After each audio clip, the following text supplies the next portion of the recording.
이 아침에 하나님의 귀한 은혜와 은총이 우리 안에 가득하시기를 예수님의 이름으로 축원합니다. 이 마음으로요, 앞뒤 옆에 계신 분들과 함께 가장 밝은 웃음으로 참 잘 오셨습니다, 큰 은혜 받으시기 바랍니다라고 인사하겠습니다. 참 잘 오셨습니다, 큰 은혜 받으시기 바랍니다. 참 잘 오셨습니다, 큰 은혜 받으시기 바랍니다. 이제 서로를 보시고요, 이쪽은 저쪽을, 저쪽은 이쪽을, 그리고 영상으로 예배 들으신 분들도 함께 손을 들며 인사하겠습니다. 참 잘 오셨습니다, 큰 은혜 받으시기 바랍니다. 참 잘 오셨습니다, 큰 은혜 받으시기 바랍니다. 우리가 지금 나누고 있는 창세기와 떠나는 인생버스 세 번째 시리즈는요, 오늘을 끝으로 마무리하고 다음 주일부터는 구주강림 대림절과 성탄을 기억하며 예수와 관련된 말씀을 준비하여 전하겠습니다. 이 이야기가 끝이 나면 두 주제의 말씀으로 각 선교회별 주일 오전 설교 퀴즈 대회를 하려 합니다. 아마 새해 2026년도 1월 두 번째 정도 될 것 같아요. 저는 오늘 말씀을 준비하면서 본문 15절을 보며 매우 흥미로운 질문 몇 가지를 가져봤습니다. 자, 15절 말씀 같이 한번 읽어보죠. 15절 읽습니다. 요셉의 형제들이 그들의 아버지가 죽었음을 보고 말하되 요셉이 혹시 우리를 미워하여 우리가 그에게 행한 모든 악을 다 갚지나 아니할까 하고. 아멘. 자, 15절의 처음 부분, 요셉의 형제들이 그의 아버지 누구예요? 야곱, 그의 아버지 죽었음을 보고 라는 표현에서 세 가지 질문을 가져봤습니다. 첫 번째는 야곱, 이스라엘에서 애굽으로 이사와 애굽에서 몇 년을 살았을까? 두 번째 질문은 아버지가 돌아가셨을 때 요셉의 나이는 어떨까? 세 번째는요, 이복 형들에게 팔렸던 사건은 아버지가 죽는 시점으로 봤을 때 몇 년 전의 일일까? 저는 이렇게 성경의 내용으로요, 수를 계산할 때 매우 흥분이 돼요. 수를 계산할 때. 왜냐하면 수를 계산하는 작업, 그 사건을 정확히 알 때 가능하거든요. 아, 우리가 성경의 사건을 정확히 이해하고 있구나, 이게 증거예요. 또 두 번째는 뭐냐면요, 수가 계산되어 나오는 것, 그리고 그 수가 일치할 때, 여기서 계산한 것과 여기서 계산한 것이 일치할 때 그 이야기를 기록하고 있는 성경이 거짓이 아니라 진실이라는 증명이기 때문입니다. 야곱 몇 살에 죽었을까요? 애굽에서는 얼마나 살았을까요? 창세기 47장 28절을 보니까 애굽에서 야곱이 산 횟수는 17년. 이것으로 계산하면 야곱은 몇 살에 죽었을까요? 애굽에서 17년을 살았대요. 147세에 돌아가셨어요. 야곱이 11번째 아들 요셉의 초청으로 이스라엘에서 애굽으로 왔을 때 애굽의 바로 왕을 만나요. 그때 바로가 이렇게 묻죠. 몇 살입니까? 그때 야곱이 이렇게 대답하기를, 내 나이 얼마 못 돼요. 우리 조상들에 비하면 너무 적지만 험악한 세월을 살았습니다. 지금 내 나그네 길의 세월은 100 몇 살이라고요? 130. 내가 지금까지 130년을 살았는데 험악한 세월을 살았습니다. 그러니까 이스라엘에서 130년을 살고 애굽으로 이사와 몇 년을 살았다는 거예요? 그러니까 몇 살에 죽으신 거예요? 147세에 죽은 거예요. 그때 요셉의 나이는 얼마나 됐을까요? 요셉. 네, 일부 때와 똑같네요. 네. 이때 요셉은 몇 살이었을까요? 대략 요셉이 몇 살에 팔려요? 17살에. 몇 년간 훈련을 받아요? 13년간. 그럼 몇 살에 총리가 되는 거예요? 선수의 총리가 됐고, 야곱이 애굽에 와서 17년을 살다가 죽었으니까 그러면 30 더하기 17하면 몇 살? 그죠. 약 47 전후 됐을 때, 약 47이 조금 넘었을 때, 그때 바로 야곱이 죽은 거예요. 자, 그러면 이 계산, 이건 조금 어려워요. 10명의 이복 형들이 은 20냥을 받고 요셉을 이스마엘 상인들께 팔잖아요. 자, 그러면 그때 파는 그 순간 아버지가 죽은 시점으로 봤을 때 몇 년 전의 일일까요? 몇 년 전? 30년 전. 약 30년 전의 사건이에요. 30년 전의 사건. 자, 이제 30년이 지났어요. 이복 형들이 요셉을 판 지 30년이 지났고, 요셉은 그 이복 형들에게 팔린 지 지금 30년이 되어서 다 만났어요. 그리고 아버지가 돌아가셨어요. 자, 30년이 지났는데 이복 형들 요셉에게 이런 말을 해요. 본문 16절과 17절의 말씀을 같이 한번 읽어보죠. 16절과 17절 읽으시면서 이복 형들이 요셉에게 몇 가지를 말하는데 몇 가지를 말하는지 한번 찾아보죠. 16절과 17절 말씀 읽습니다. 요셉에게 말을 전하여 이르되 아버지가 돌아가시기 전에 명령하여 이르시기를 너희는 이같이 요셉에게 이르라 내 형들이 내게 악을 행하였을지라도 이제 바라건대 그들의 허물과 죄를 용서하라 하셨나니 당신 아버지 하나님의 종들인 우리 죄를 이제 용서하소서 하며 요셉이 그들이 하는 말을 들을 때에 울었더라. 아멘. 자, 이복 형들 요셉에 몇 가지 말을 해요?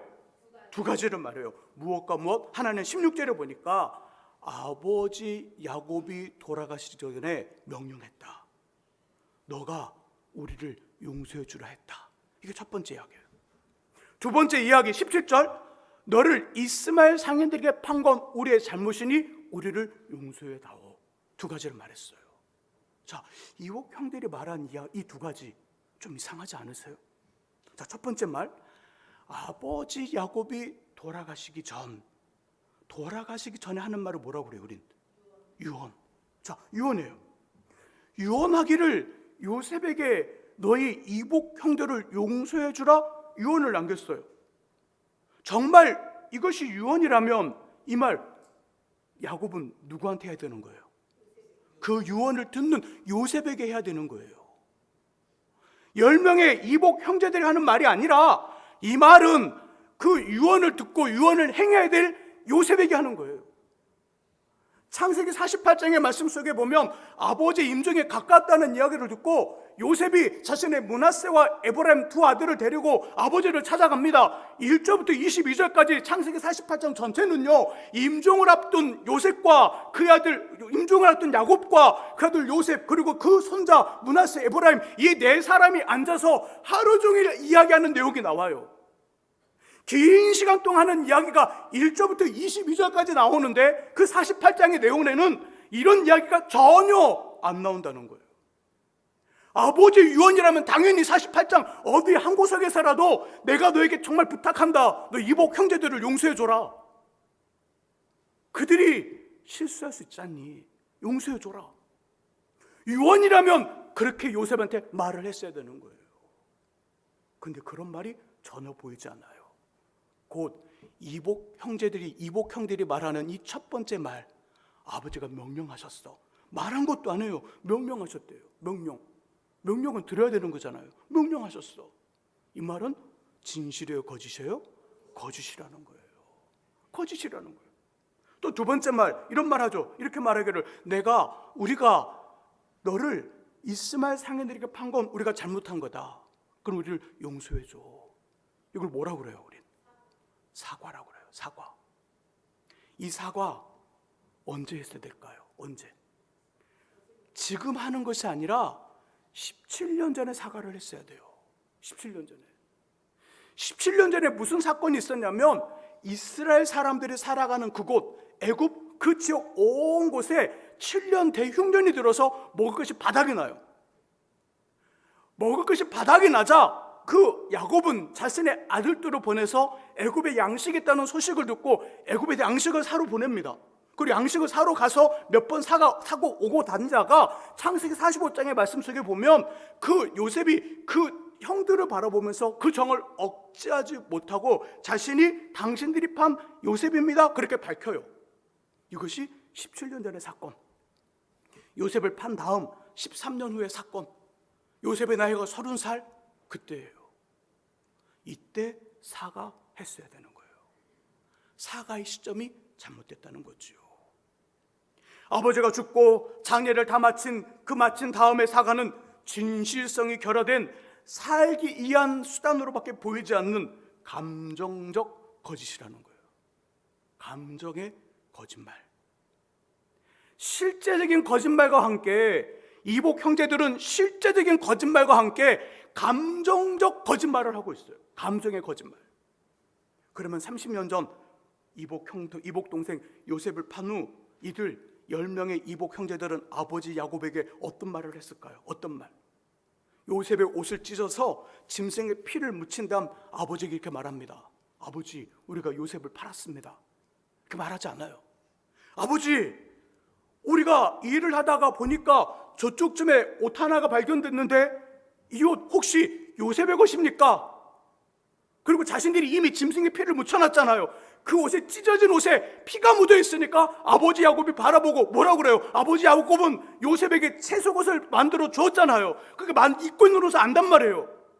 야, 이거 요셉의 옷인데. 입을 딱 닫았어요. 30년 전에 이복 형제들 아버지에게 뭘 했어요? 거짓말을 한 거예요. 거짓말을 했어요. 30년 전이나 30년 후나 이들 동일하게 거짓을 말하고 있습니다. 30년 전이나 30년 후나 이들 똑같아요. 변하지 않았어요. 성장하지 않았습니다. 이들은 변화나 성장을 시작하지 않았거나 중간에 멈추었거나 포기했다는 거예요. 하지만 요셉은 어때요? 우리 본문에 손가락 하나 껴놓고요, 창세기 45장으로 가보세요. 요셉은 어떤지 보죠. 45장, 요셉이 자신을 판 이복 형들을 13년 만에 만나 그 정을 억제하지 못하고 울음을 터뜨리며 자신이 누구인지를 밝히는 내용이 창세기 45장이에요. 이때 10명의 이복 형제들은 이때 사과했어야 된다는 거예요. 자, 5절의 말씀, 자, 요셉 어떻게 하는지 보죠. 5절의 말씀을 같이 한번 읽어봅니다. 읽습니다. 당신들이 나를 이곳에 팔았다고 해서 근심하지 마소서, 한탄하지 마소서. 하나님이 생명을 구원하시려고 나를 당신들보다 먼저 보내셨나이다. 아멘. 자, 7절 8절. 자, 7절 8절도 같이 한번 읽어봅니다. 읽습니다. 하나님이 큰 구원으로 당신들의 생명을 보존하고 당신들의 후손을 세상에 두시려고 나를 당신들보다 먼저 보내셨나니 그런즉 나를 이리로 보낸 이는 당신들이 아니요 하나님이시라. 하나님이 나를 바로에게 아버지로 삼으시고 그 온 집의 주로 삼으시며 애굽 온 땅의 통치자로 삼으셨나이다. 아멘. 13년 전 10명의 이복 형들에게 은 20냥의 이스마엘 상인들에게 팔릴 때 요셉의 마음은 어땠을까요? 요셉의 마음, 두고 보자, 가만 안 놔둘 거야, 다 복수해 줄 거야, 이런 마음일까요? 아니면 어떻게 살지, 어떻게 하지, 이런 어떤 막막함과 두려움과 걱정일까요? 그렇죠. 두 마음 다 있었을 거예요. 복수하고 싶은 마음도 분명히 있었을 거예요. 근데 이 마음보단 어떡하지, 어떡하지, 이런 두려움이 더 컸을 거예요. 그로부터 13년이 지났습니다. 어떤 일도 할 수 있는, 날아다니는 새도 떨어뜨릴 수 있는 권력이 그에게 생겼어요. 힘이 생겼어요. 뭐든지 할 수 있어요. 애굽의 왕 바오로만 빼놓고 누구든지 죽일 수도 있고 살릴 수도 있고 그의 모든 것들을 가질 수도 있는 그 권력의 자리에 앉았어요. 그런데 앞에 보니까 누가 있어요? 누구예요? 원수. 왼수 같은 놈들이 있는 거예요. 왼수가 있는 거예요. 왼수. 10명의 왼수가 있는 거예요. 왼수가. 그럼 보통은 어떻게 해야 돼요? 자신이 누군지, 내가 요셉이다, 당신들이 판 요셉이다, 그 말하고 어떻게 해야 되는 거예요? 복수해야 되는 거예요. 죽이든지 감옥에 넣든지 아니면 어떻게 하든지 아니면 저 상인에게 돈 받고 팔든지 자신이 받은 그대로 돌려줘야 돼요. 이게 보통이에요. 받은 것만 돌려주면 정말 착한 사람이죠. 받은 것을 더해서 돌려줘야 돼요. 이게 사람의 마음이니까. 이게 보통이에요. 보통인데 요셉 뭐라고 말해요? 이렇게 말하죠. 나를 이곳에 보낸 것은 당신들이 아닙니다. 하나님이 생명을 구원하시려고 이렇게 했으니 13년 전의 일로 걱정하지 마십시오. 걱정하지 마십시오. 보통이라면 보복해야 되는데, 복수해야 되는데 용서해요. 하나님의 섭리로 인정하고 그 사건을 순종해요. 이 정도면 요셉 13년 동안 성장한 건가요? 아니면 그냥 멈춘 건가요? 성장한 거예요. 성장한 거. 다시 본문으로 옵니다. 창세기 50장. 방금 전에 보았던 창세기 45장에서 몇 년이 지난 거예요? 50장까지 오는데? 7년. 17년이 온 거예요. 17년이 지났어요. 자, 19절에서 21절까지 17년이 지난 요셉 어떻게 변했는지 한번 보죠. 19, 21절, 19절, 20절, 21절 같이 읽습니다. 요셉이 그들에게 이르되 두려워하지 마소서, 내가 하나님을 대신하리이까. 당신들은 나를 해하려 하였으나 하나님은 그것을 선으로 바꾸사 오늘과 같이 많은 백성의 생명을 구원하게 하시려 하셨나니 당신들은 두려워하지 마소서, 내가 당신들과 당신들의 자녀를 기르리다 하고 그들을 간곡한 말로 위로하였더라. 아멘. 아버지 야곱이 돌아가시면서 우리를 용서해 주라고 명령했다. 우리도 잘못했으니 용서해라. 거짓말 같은 이야기를 이야기할 요셉, 난 이미 당신들을 용서했습니다. 걱정하지 마십시오. 그리고 당신들의 자녀, 당신들과 당신들의 자녀를 끝까지 책임져 양육하고 기르겠습니다. 왜? 내겐 힘이 있으니까. 그러면 간곡한 말로 위로했더라. 창세기 45장의 17년보다 창세기 50장의 지금 어때요? 괜찮아요? 안 괜찮아요? 멋있어요? 안 멋있어요? 성장한 거예요. 팔렸을 때 17살에 팔렸을 때 그 팔린 후에 13년 후에 30살이 되었을 때 그때도 성장했고 30살에 총리가 되었다가 약 17년이 지난 다음 47 좀 더 있을 때 그때도 봤더니 더 성장했어요. 더 성장했어. 10명의 이곱 형제들은 성장이라는 것이 무엇인지도 모르고 30년 동안 똑같았는데 요셉은 계속 자라고 성장하고 성숙해지며 변화됐어요.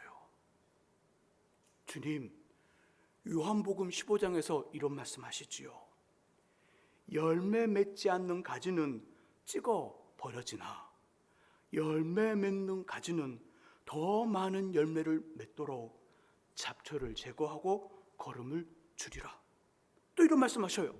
많이 받은 자에게는 많이 요구할 것이요, 많이 맡은 자에게는 더 많이 달라 할 것이다. 무슨 말이죠? 오늘 예수 믿었습니까? 그러면 내일 당장 열매를 맺혀야 됩니다. 그 말이 아니에요. 이 두 말은요, 열매가 있도록 계속 자라고 성장하란 말이에요. 예수 오늘 믿고 당장 열매 못 맺어요. 못해도 열매는 그래도 몇 년이 지나 열매를 맺는데 그 열매를 맺을 수 있도록 요한복음 15장의 말씀은 계속해서 내가 거름과 양분과 물을 줄 테니 성장을 멈추지 말고 계속 성장해서 열매를 맺어. 열매를 맺기 위해서 성장해야 되니까 성장을 멈추지 마. 그 말이에요. 그 말 하시는 거예요. 우리도 똑같잖아요. 우리도 사랑하는 남녀가 만나 눈이 그냥 사랑에 멀어서 콩깍지가 껴서 그냥 다 좋을 것 같이 사랑하고 결혼했는데 결혼하고 이제 딱 펴보니까 좀 많이 달라져요. 아내도 달라지고 남편도 달라져요. 삶을 살아가는데 100가지 중에 99가지가 별로 마음에 안 들어요. 그래도 살아요. 왜 살죠? 100가지 중에 하나가 성장의 기미가 있거든요. 그러면 살 수 있는 거예요. 100가지 중에 100가지 다 성장의 기미가 하나도 없어. 그러면 빨리 기도하셔야 돼요. 하나님, 저 인간을 데려가시든지 아니면 저가 먼저 가든지. 못 사는 거예요. 그러면 성장의 기미가 하나도 없으면요, 100가지 100이 다 성장의 기미 하나도 없으면요 못 사는 거예요. 그 중에 딱 하나, 100가지 중에 딱 하나, 그 하나가 성장의 기미가 있다면 그 하나 때문에 희망을 걸고 같이 살아가는 거예요. 자녀도 봐보세요. 자녀, 우리가 배 아프고 사랑해서 나온 자녀, 그 자녀의 모습 중에 99.9999999가 마음에 안 들어도 0.0000001%가 성장의 씨가 보이면 좋아요, 안 좋아요? 그 이유 때문에 0.0000001% 그 성장의 시 때문에 오늘도 우리는 고생하고 수고를 마다하지 않고 기꺼이 우리를 던지는 거예요. 이처럼 성장이 중요합니다. 그러므로 창세기에 떠난 인생버스 세 번째 시리즈 마지막 말씀은 성장을 멈추지 말고 계속하라예요. 성장을 멈추지 마라. 성장의 폭이 이렇게 커지면 좋겠지만 이렇게 커지면 좋고, 아니 이렇게 크지 않고 조금밖에 되지 않더라도 성장을 멈추지 말고 계속하라. 우리 한번 따라해보죠. 성장을 멈추지 말고 계속하라. 그 방법, 어떻게 하면 성장을 멈추지 않고 계속할 수 있을까요? 두 가지예요. 우리 베드로서 3장 18절에 그 답이 나와요. 화면에 베드로서 3장 18절의 말씀을 한번 띄워주세요.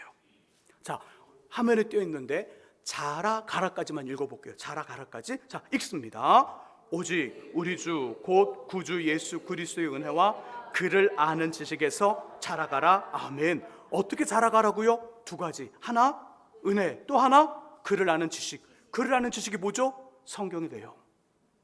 말씀은 우리가 어떻게 성장해야 되는지 방향성을 제시해요. 임의로 막 성장하면 안 되겠죠. 임의로 성장하면 어떻게 해요? 가지치기 당해요. 임의로 막 움직여서 꿈틀거려서 임의로 막 움직여서 성장하면요, 거기다 막대기를 딱 세워서 꼼짝 못하게 철사로 꽁꽁 묶어놓습니다. 왜요? 바르게 자라라고. 우리가 자라되 말씀의 방향성을 놓친 자람은 별로 안 좋아요. 말씀 우리에게 잘 자라는 방향성을 제시합니다. 그 방향성을 제시할 때 바르게 자라는 힘은, 바르게 성장하는 힘은 어디에 있다고요? 은혜에 있다는 거예요. 그러니까 두 가지가 필요한 거예요. 말씀과 은혜.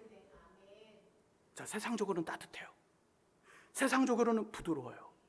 근데 하나님에 대한 믿음이 없어요.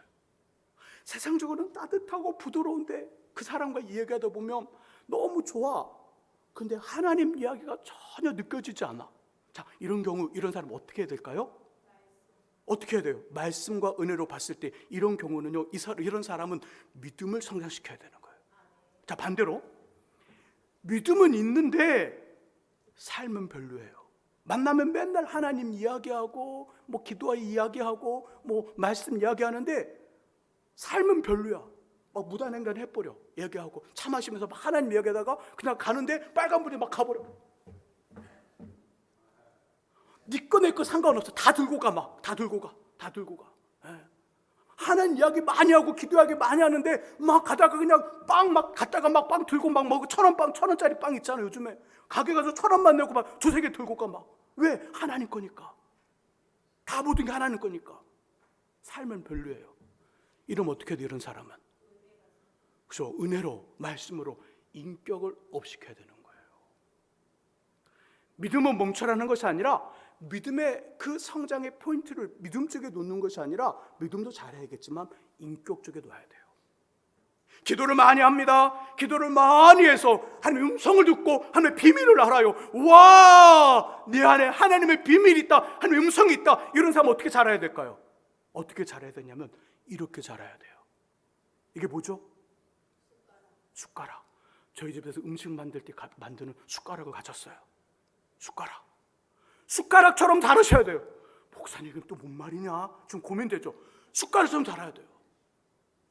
기도를 많이 하시는 분들, 한 음성을 듣고 하나님의 비밀을 아는 사람들, 내 안에 하나님의 어떤 비밀이 있는 사람들, 나 기도 많이 해, 그렇던 영성을 갖췄다고 생각하는 사람들은요, 어떻게 해야 되냐면 거기서 멈추고 더 영성 갖추는 것이 아니라 숟가락처럼 성장해야 된다고요. 내 영성이 있어. 그러니까 다른 사람들 향해서 어떻게 해요? 막 찔러 이렇게 하는 것이 아니라 이 뾰족하면은 어디를 향하는 거예요? 하나님을 향해서. 그 나 자신을 향해서. 아파요? 안 아파요? 아파요. 힘들지만 하나님을 향해서, 자신을 향해서는 예민하고 민감하셔야 돼요. 말씀을 향해서. 말씀이 나에게 하는 말을 들어야 돼요. 말씀이 나를 이렇게 또 권면하는 말씀을 들어야 돼요. 나의 말을 듣지 않으니까 문제가 되는 거예요. 나의 말을 듣지 아니하고 나를 향하시 하는 말씀을 듣지 않고 다른 사람을 향해 들어 하는 말씀을 듣고 자꾸 하니까 찔르는 거예요. 하나님을 향해서는, 나 자신을 향해서는 뾰족하게, 아프지만 예민하고 아프셔야 돼요. 예민하고 또 민감하셔야 돼요. 다른 사람을 향해서는요. 이렇게 바뀌어야 돼요. 자, 요거 잘 봐보세요. 이거 어떻게 쓰는지. 여기다 노란 설탕을 넣고 불에 달달달달달달 달구면 뭐가 돼요? 달고나가 돼요. 달고나. 가끔씩 7, 8, 위로 3 안 보여요? 뭐예요 이거 갖고? 시력 검사예요. 시력 검사. 요거로 또 아픈 데 있으면 어떻게 해요? 이걸로 근육 풀어요. 또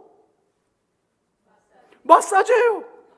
또 얼굴 부으면, 눈 부으면 요거 냉동실에 넣었다가 이러면 어떻게 눈이 붓기가 빠져요.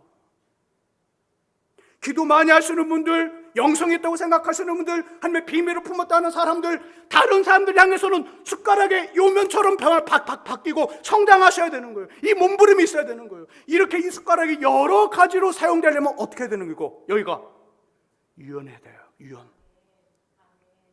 기도 많이 하시는 분들은 마음의 유연성을 가지도록 성장해야 됩니다. 유연하면 다른 사람들이 와도 아파요, 안 아파요? 이걸 아무리 찔러보세요. 아픈가, 안 아픈가? 안 아파요. 안 아파요. 안 아프고, 그리고 유익함을 줘요. 온유함으로 품고 목숨 다할 때까지 품어주는 사람, 그런 사람들이 기도해야 하는 사람들이에요. 영성이 있다 생각하는 분들은 그렇게 잘하셔야 되는 거예요. 또 물질이 많거나 가진 것이 있는 사람들 있죠. 자, 이런 사람들은 어떻게 성장해야 될까요? 어떻게? 제가 이걸 갖고 왔어요. 이게 뭐예요? 장갑이에요. 장갑. 성경은 뭐라고 그러죠? 오른손이 하는 것을 왼손이 모르게 해라. 제가 그것 때문에 한 조금 고민했어요. 어떻게 하면 오른손이 하는 걸 왼손이 모르게 할까? 붙여볼까? 이렇게? 그럼 너무 잘할 것 같아요. 일단 나의 것을 나누는 것도 성장의 모습이죠. 성장하면서 오른손이 하는 것을 왼손이 모르게 하래요. 자, 어떻게 하면 얘가 모를까요? 어떻게 하는 거 제가 지금 어떻게 했어요? 둘을 분리시켰어요. 나누는 것, 주는 것과 주는 것을 받는 사람들이 어떻게 반응하냐, 이게 반응이에요. 내 반응이 아니라 받는 사람의 반응. 내가 줬을 때 이 사람이 어떻게 하는지 반응하는 이 둘을 분리시키는 거예요. 이것을 모르게 하는 거예요. 분리시키면 이 사람이 고맙다는 표현 해도 하면 감사, 안 해도 괜찮아요. 왜? 낫잖아요. 그리고 이 반응은 나의 몫이에요? 이걸 받는 사람의 몫이에요? 받는 사람의 몫이에요. 나는 하나님 말씀 따라 주라 했으니까 준 거예요. 그리고 반응은 이 사람 몫이에요. 자, 이 둘을 분리시키는 거예요. 이 둘의 분리 작업을 하는 거예요. 어떻게 분리가 된다고요? 뭐로? 은혜로. 그래서 은혜로 충만했을 때 이 사람이 나의 도움을 받은 다음에 어떻게 반응하는지 신경 안 쓰는 거예요. 나는 주라 한 것에 마음 두고 주는 거니까. 이해됐어요? 이렇게 성장하셔야 되는 거예요. 자, 내 안에 권력이 있습니다. 힘이 있습니다. 세상적인 힘과 세상의 권력이 있어요. 자, 그러면 이런 때 세상적인 힘과 권력이 있는 자리에는 꼭 공백이 생겨요. 공평함에 소외받은 사람들이 있다는 거예요. 공평함에. 우리 안에 힘과 권력이 있는데 보면 그 공평함에 소외받은 사람들이 있는데 우리가 그냥 나의 어떤 힘과 권력에 안주하고 그들 모른 척하고 살 수 있어요. 근데 이게 성경적으로 맞아요? 틀려요? 안 맞는단 말이에요. 성경은 뭐라고 그래요? 그 힘을 그것을 사용하라고 하잖아요. 그 힘을 사용할 때, 자, 그 힘을 사용하는데 어떻게 사용해야 되는 거예요? 나를 손해시켜야 돼요. 내 자리, 안주의 자리에서 내려와 내가 손해보고 희생해서 그들의 어떤 평등을 찾아주는 거예요. 법의 평등, 그리고 기회의 평등, 권리의 평등을 찾아주는 거예요. 그럼 내가 손해를 봐야 돼요. 내가 희생을 해야 되는 거예요. 내 걸 내려놔야 돼요. 그리고 줬으니까 어떻게 하려고? 준 다음에 분리시키는 거예요. 이렇게 성장하도록 우리는 몸부림을 치는 거예요. 이게 오늘 본문의 이야기, 요셉의 이야기예요. 성장은 예수를 아는 지식, 성장의 바른 방향을 제시하는 성경의 내용과 그것을 가능하게 만드는 주님의 은혜로 됩니다. 우리가 제일 잘하는 전문적인 분야의 능력을 갖추며 동시에 부단한 말씀으로 우리의 마음과 삶을 비춰보며 은혜로 그 부족함을 채워 하나님의 온전하심까지 성장하고 성숙해지는 저와 여러분 될 수 있기를 예수님의 이름으로 축원합니다. 기도하겠습니다. 아버지, 성장하고 성숙해지라 말씀하고 있습니다. 우리가 예수를 믿은 지 5년이 되고 3년이 되고 10년이 되고 20년이 되고 엄마의 뱃속에서부터 믿어왔는데 여전히 우리의 모습이 변화되지 않고 예전이나 지금이나 똑같습니다. 아버지, 그런 10명의 이복 형제들 같은 삶이 아니라 요셉의 모습처럼 아버지 안에는 엄청 갑작스럽게 변화되지 않더라도 조금 성장하고 성숙되어지는 우리 되도록 주여 은혜를 더하시고 말씀을 더해 주옵소서. 예수 그리스도의 이름으로 기도합니다. 아멘. 이 시간 우리 믿음